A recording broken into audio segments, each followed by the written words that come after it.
ألا كل ما هو آت قريب وللأرض من كل حي Nabi Husnul Khotimah dan keluarga yang ditinggalkan juga diberikan ketabahan ya. Ya, assalamualaikum warahmatullahi wabarakatuh. Informasi terkait dengan prosedur. Oke, pagi ini kita baru saja dengar informasi dari Radio Republik Indonesia RRI Ternate bahwa ada seseorang yang sebenarnya kesehariannya itu dia biasa saja, bahkan menurut sebagian orang dia kurang sehat secara mental. Tapi dia orang yang paling banyak dikenal di kota Ternate ini. Dan kalau misalnya di Ternate orang mengenal orang yang paling populer adalah misalnya wali kota, ya, atau ada anggota DPRD, atau mungkin ada artis tertentu yang bisa dikenal orang di seluruh kota Ternate, maka dia ini adalah orang yang mungkin bisa setara dengan itu. Artinya, meskipun dia dinilai kurang sehat secara mental, tetapi dia orang yang paling dikenal luas oleh masyarakat di kota Ternate, bahkan di Maluku Utara. Dan beliau selalu disapa dengan nama Uyung, ya. Dan kalau saya sebut nama ini, mungkin Anda sudah langsung ingat ya siapa sosok Uyung. Jadi saya punya sedikit kenangan dengan Uyung. Beliau adalah orang yang selalu beberapa kali saya ketemu itu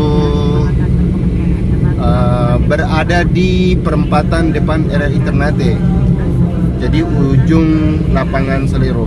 Dan di situ beliau ketika kita ketemu mengatur lalu lintas kendaraan, baik roda 2 maupun roda 4. Dan saya sering ketemu di situ untuk beberapa kali. Beliau berdiri dengan sebuah referee ya, yang seperti dipakai wasit mengatur pertandingan sepak bola itu, meniup-niup, kemudian mengatur kendaraan, memanggil, memberhentikan, seperti para polisi lalu lintas pada umumnya gitu.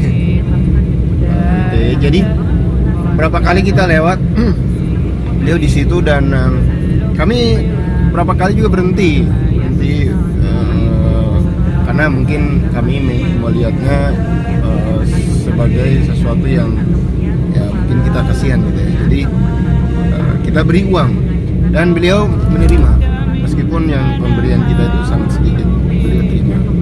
Dan beliau mengucapkan terima kasih, selalu begitu, terima kasih.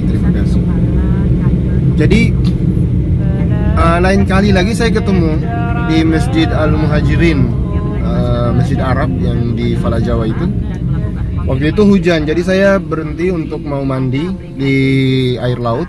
Kemudian saya beberapa kali menemukan sesuatu yang aneh. Jadi di dalam mobil tiba-tiba saja ada uang terselip 50.000, kemudian di jalan di mana nih. Jadi saya berpikir ini uang apa gitu. Jadi saya kadang tidak mau mengambil karena takut itu sesuatu yang tidak jelas asal usulnya. Nah, yang ceritanya dengan Uyun ini, waktu itu saya mandi air laut, kemudian tiba-tiba ada angin besar, akan ada seperti badai begitu. Kemudian turun hujan gerimis, lalu hujan besar. Nah, saya waktu itu entah bagaimana tiba-tiba menyeberang jalan ada uang 50.000 yang kelihatan masih baru. Saya ketemu, saya pikir kenapa ini lagi begitu, aneh begitu uang itu. Lalu saya ambil uang itu, dan kebetulan Uyun ada di situ. Dia lagi sementara berdiri melihat ke sana kemari, dan seperti biasa mungkin dia menjaga parkiran di dekat Masjid Al-Muhajirin. Lalu di situ kan ada sebuah warung makan, rumah makan Padang. Nah, dia berdiri dekat di situ. Lalu saya mengambil uang itu karena saya pikir uang ini sepertinya tidak cocok kalau saya ambil. Lalu saya kasih ke dia. Tanpa bicara, saya menuju ke dia, langsung saya kasih. Ini Uyung. Dia terima. Tapi mungkin dia merasa pemberian itu adalah sesuatu yang menurut dia mungkin aneh begitu, tidak siap karena tidak ada pemberitahuan sebelumnya. Dan dia tidak langsung memasukkan uang itu ke dalam saku, tapi dia bertanya ke orang-orang yang ada di dalam warung. Dia menunjukkan uang itu, lalu dia bertanya ke orang-orang dalam warung. Tapi saya langsung pergi, jadi saya tidak tahu kelanjutan ceritanya seperti apa. Jadi itu adalah 2 kali cerita yang saya langsung bersentuhan dengan. Tapi saya juga lihat ada beberapa peristiwa yang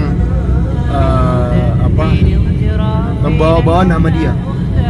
Jadi dulu pemilihan gubernur Maluku Utara antara Pak Taib dengan Pak Gafur, banyak sekali spanduk-spanduk yang dibuat oleh warga untuk kedua figur itu. Dan suatu saat saya lewat di depan jalan, ternyata ada spanduk Uyung juga yang ditulis itu calon gubernur. Jadi memang itu sengaja warga membuat sebagai bahan lucu-lucuan ya, untuk sekedar ikut meramaikan situasi yang ada. Tapi warga bikin itu bukan dengan sesuatu yang tanpa alasan. Kenapa Uyung dibuat dalam spanduk lalu itu menjadi perhatian semua warga? Karena semua orang tahu Uyung, semua orang kenal dia, semua orang tahu bahwa dia itu orang biasa, orang jujur, orang baik, orang yang meskipun orang lain merasa dia punya keterbelakangan mental dan mungkin dibully, tetapi dia biasa saja. Dia tidak merespon semua itu. Dia tetap seperti Uyun biasa. Jadi kalau kita ketemu dia tetap ramah. Kemudian dia tetap menyapa, kita sapa dia akan balas menyapa. Kita berikan sesuatu dia akan terima dengan baik, lalu dia mengucapkan terima kasih. Dan suatu saat saya ketemu Pak Nanang Hadrani. Beliau ini adalah reporter di RRI Ternate, dan saya baru tahu kalau ternyata Pak Nanang itu bersaudara dekat dengan Pak Uyung. Dan Pak Nanang ini dia sempat marah besar kepada salah satu media sosial yang namanya kalau tidak salah itu Status Ternate. Ini gara-garanya beberapa waktu lalu akhir Ramadan itu Pak Uyung sakit. Lalu Pak Uyung sempat dirujuk ke rumah sakit dan Status Ternate ini membuat penggalangan dana untuk membantu Uyun tanpa konfirmasi ke keluarga. Pak Nanang protes.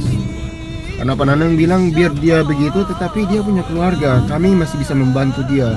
Minimal mempublikasi dia untuk kepentingan tertentu harus kasih tahu dulu izin keluarga.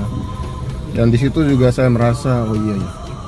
Meskipun seperti apapun kita, seperti apapun Pak Uyung, tapi beliau adalah orang yang punya keluarga dan memang betul. Dan hari ini hari Rabu tanggal 3 Juni 2020 sekitar jam 8.10 pagi kita baru saja dengar ya berita kematian almarhum Pak Uyung. Dan mari kita berdoa, kita kehilangan sosok yang sangat populer, sosok yang menghibur, sosok yang menginspirasi ya. Kenapa menginspirasi? Karena beliau meskipun dalam kondisi seperti itu, tapi setahu saya beliau bukan orang yang hidup di jalan-jalan menjadi peminta-minta ya, tanpa melakukan sesuatu sebagai imbalan. Beliau bekerja meskipun sebagai tukang parkir, membantu untuk mengatur lalu lintas kendaraan di jalan, tetapi bekerja. Jadi dia tidak menerima sesuatu yang tanpa imbalan. Dia melakukan sesuatu untuk mendapatkan imbalan. Sama dengan kita bekerja di kantor untuk mendapatkan imbalan. Beliau tidak bisa bekerja di kantor karena memang kondisi beliau. Jadi itu adalah sesuatu yang menginspirasi untuk kita. Nah, jadi marilah kita mengenang beliau, kita saling memaafkan dengan beliau, dan kita kirimkan doa Al-Fatihah. Dan kita berharap seperti yang sudah kita dengar dari para ustadz bahwa ada 3 golongan orang yang dimaafkan kesalahannya. Salah satunya adalah orang yang kurang sehat secara mental. Itu segala dosa salah khilaf mereka diampuni oleh Allah Subhanahu wa taala, dan mudah-mudahan Pak Uyung ini mendapatkan beliau termasuk orang-orang dengan golongan itu, dan insya Allah beliau dimaafkan segala dosa salah khilafnya dan diterima dengan baik di sisi Allah Subhanahu wa taala. Al-Fatihah.